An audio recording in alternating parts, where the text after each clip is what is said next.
ପିଲେମାନେ ଆଜି ଆମେ ଆଉ ଗୋଟେ ଗପ ଶୁଣିବା। ଗପଟିର ନାମ ହେଲା ବଗ ଓ ବିଲୁଆ। ଗୋଟିଏ ଜଙ୍ଗଲରେ ଗୋଟିଏ ଚାଲାକ ବିଲୁଆ ରହୁଥିଲା ଓ ସେହି ଜଙ୍ଗଲରେ ଗୋଟିଏ ପୋଖରୀ କୂଳରେ ବଗଟିଏ ମଧ୍ୟ ରହୁଥିଲା। ଦୁଇ ଜଣ ସାଙ୍ଗ ଥିଲେ। ଗୋଟିଏ ଦିନ ବିଲୁଆ ବଗକୁ ତା ଘରକୁ ଖାଇବାକୁ ନିମନ୍ତ୍ରଣ କରିଥିଲା। ବଗ ପାଇଁ ବିଲୁଆ ଖେଚେଡ଼ି ବନାଇଥିଲା। ବଗ ଆସି ବିଲୁଆ ଘରେ ପହଞ୍ଚିଲା ଓ ବିଲୁଆ ଦୁଇଟି ଥାଳିରେ ଖେଚେଡ଼ି ବାଢ଼ି ଦେଇ ଖାଇବାକୁ ଆଣିଲା ଓ କହିଲା ଯେ ମିତ୍ର ବଗ ଖାଇବା ଆରମ୍ଭ କର। ଏହା କହି ବିଲୁଆ ଜଲ୍ଦି ଜଲ୍ଦି ଜିଭରେ ସବୁ ଖେଚେଡ଼ି ଚାଟି ସଫା କରିଦେଲା। ଆଉ ବଗର ଥଣ୍ଟଟି ବହୁତ ଲମ୍ବା ହୋଇଥିବାରୁ ଗୋଟିଏ ବି ଦାନା ତା ପେଟକୁ ଗଲା ନାହିଁ ଓ ବଗ ଉପାସରେ ରହିଲା। ବଗ ତା ଘରକୁ ଯିବା ସମୟରେ ବିଲୁଆକୁ କହିଲା ଯେ ମିତ୍ର ବିଲୁଆ ତମେ କାଲି ମୋ ଘରକୁ ଖାଇବାକୁ ଆସ।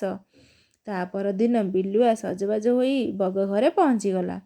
ବଗ ବି ସେହିଦିନ ଖେଚେଡ଼ି ବନାଇଥାଏ। ବଗ ଦୁଇଟି ସୁରାହିରେ ଖେଚେଡ଼ି ଧରି ଆସିଲା ଓ କହିଲା ଯେ ସାଙ୍ଗ ଆସ ଖାଇବା। ବଗ ତାର ଲମ୍ବା ଥଣ୍ଟରେ ସୁରାହିରେ ଥିବା ଖେଚେଡ଼ି ସବୁ ଜଲ୍ଦି ଖାଇଦେଲା।